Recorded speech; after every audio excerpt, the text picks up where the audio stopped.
Well, Danny, we'll start with your team news and Terence Congolo. How's he after coming off injured? Yeah, so he picked up just a soft tissue injury. We're hoping it's not too bad.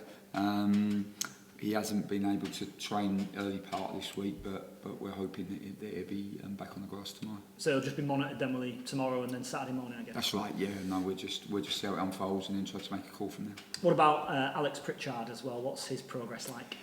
Alex is getting closer and closer. We obviously haven't been able to use him to this point. He's a key player for us. He's certainly someone that we expect to play a prominent part in the team, and again we're hopeful that he'll be available for Saturday. Has he been training this week then? He's been on the grass, yeah. So that's been a real positive. So we've definitely moved in the right direction now. How much are you itching to have him involved then? I guess you've got to balance it, of course, but how much do you really want to get him in there? Of course. Well, he's a top player. He's a great character. Cares deeply for the club, and he will bring us that kind of je ne sais quoi and that combination and link play, which I think the team really needs. What's the latest with Danny Simpson? I was going to ask if he was in the building, but I saw him having lunch out there, so you can't really hide that one. So what's the latest on you possibly giving him a deal?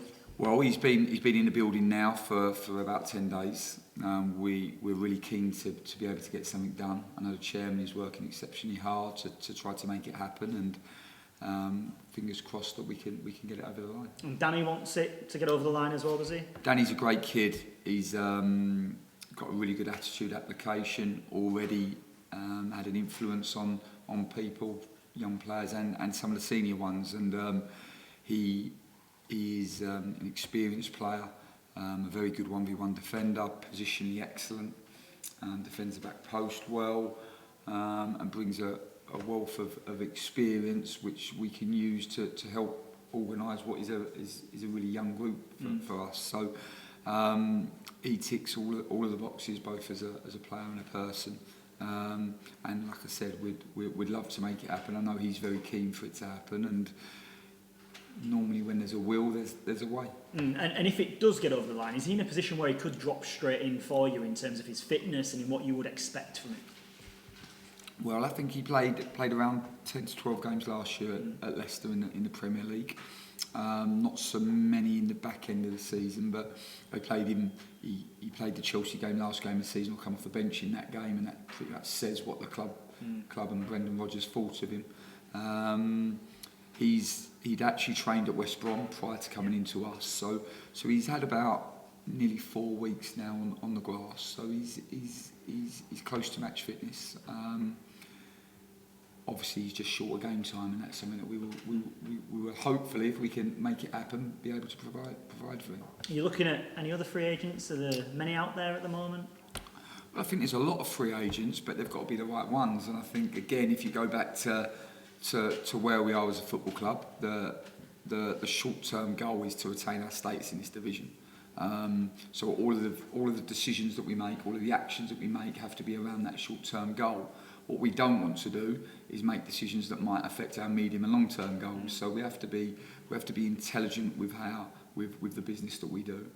We have to respect that we've got 28 professional footballers in the changing room, and that we're currently over budget. So we have to respect all of those things. Like I said, there are some players that are available to us, free agents, but they would have to be the very best person and the very best players for us to even consider it. I think for us particularly, any recruitment that we do now, or certainly in January, there needs to be A-star attitude and A-star work ethics, that's for sure. And from the sounds of it there, you might have to do outs as well before ins. Is that fair when you move towards January, I guess? Well, I think we're always open-minded. Still at this stage, we're assessing the group, trying to gain an understanding of the group, trying to understand them as people, and then off the back of that, then you can start to make some intelligent decisions and do some preparation work going into the January transfer window. I wanted to ask you about a couple of individual players and performances. Sure. Lewis O'Brien, how impressed have you been by him since you've come into the club? Yeah, he's been a breath of fresh air. I think his attitude and application has been first class. And what I've found normally in life, if you give everything, you normally get a lot back. And he's done really well in the 2 games that since we've been in the building. I thought he covered every blade of grass at the Hawthorns on Sunday. Played with an infectious energy and enthusiasm. Got a really good goal on the counter, which was great link play from Fraser and a lovely finish off his left foot. And did a huge amount of work for us without the ball. So no, we've been delighted with Lewis, and you know, you talk about the club and the DNA of the club and the type of players that we want for this football club moving forward, and he has many of the attributes. Yeah, is he the sort of player you could build this squad around in when you talk about those medium and long term plans? Well, I think you always want a heartbeat, don't you? So you would have had Peter Butler here, who went on to play for West Ham, and I suppose at that time he was your heartbeat. He certainly was as a young West Ham supporter for us when I was growing up, and I think you'd like to have that dynamic, aggressive midfielder, and with Lewis, with Jonathan Hargane and with Trevor Chalobah, we've definitely got a heartbeat, and that gives us something to build from. How do you feel Callum Grant's been doing as well, playing him a little bit wider, hasn't he? Took his goal well, but how do you feel he's been doing in that wider role? I think Callum has done really, really well. He's been really team orientated. He's put the team before himself. I mean, you have to remember when Callum went to Crawley from Charlton on loan, he played off of the left in that team. Even last year in the first half of the season, when he was at Charlton played a diamond. They played with wing forwards, and both Carlin and Lowell Taylor at the time played in the channel. So Carlin did lots of his good work from that left channel, and that's what got him his move to Huddersfield. So it's definitely something that he can do. Sometimes when you're the number 9, a lot of your work is with your back to goal and having to link and combine, and we just see Carlin as someone that is better when he's facing the goal. Certainly good when we can get him in and around the goal, and that's how we've used him thus far. But we also know that he can play as that number 9, and obviously with 2 games in short succession, would expect to use him maybe more centrally in one of the games. How do you turn what was a good 60-65 minute performance then against West Brom into a 90-minute performance? Well, we thought it was really good for 50 minutes. We felt at 50 minutes when we look back that we just got a little bit negative, particularly in possession, kind of played for the end, which is something that we don't like to do. We like to play for the moment. We weren't brave enough in our build-up phase or in the, we call it the progression and penetrating phase, the middle phase. We just didn't handle the ball well enough, and as a consequence, if you keep giving the ball back to very good teams like West Brom, then it makes it very difficult. So there's been some good learning that's come from the game. We've got to keep trying to build our performance in possession, out of possession. Obviously, you play differently at home as opposed to away. I think the major positive that come from the game on Sunday is that we saw some baby steps moving in the right direction. I felt we found potentially a way that we could play away from home. Some of our defensive structure and organisation was really good in the first part of the game.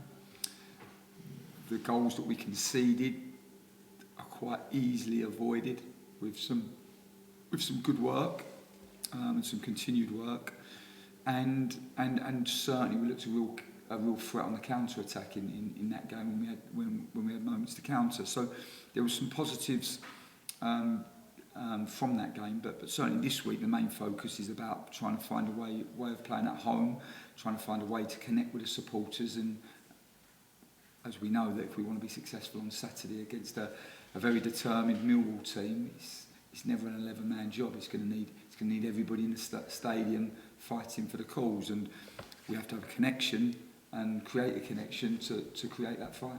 So it's a Neil Harris Millwall team up next. I read something earlier that said that you taught his children. Is that correct? Yes. So I would have taught Cameron. He's his eldest child, and his youngest children now go to Fitzwilmot School, which is the school that Nicky and I taught at for. I was there for 15 years. So Cam's a very good footballer himself. He's actually now at Concord Rangers, which would have been the first team that I managed. So Neil and I know each other really well, and he's been brilliant with us from day dot. Really, he's always always really good advice, and we really appreciate his friendship. So how much have you watched what he has done as well and gone into management and the likes and thought, that's where we want to be, we want to be up there when you walk out against each other this weekend? Oh, of course, I think you're always trying to learn from people, aren't you? And Neil's someone that we talk to a lot. We've got huge respect for him, both as a football man and as a human being. And we're certainly look forward to pitting our wits against each other come Saturday. But as always, when the whistle goes, we'll both be doing everything we can to try to get on the right side of the result. And what does he get out of this Millwall team then? I think he's got a team that's very resilient, very determined, full of fights. Plays slightly different away from home than maybe at home. Has got a real physical presence in Smith that they can play up to. Got some incredible energy in midfield. They cause you a lot of, or ask you a lot of questions from restarts. Certainly from corners in particular. I think the 6 goals this season, 5 of them have come from restarts and 4 from corners. So we know that moment is going to be critical in the game. And also when they get into advanced areas, they look to get the ball into the box very, very quickly, and they look to get good numbers into the box. So they certainly ask questions of our defending in and around the box, and we've got to make sure that we're prepared for that. But like all teams, there's moments that we think we can exploit as well. Good stuff, thank you. Pleasure, thank you.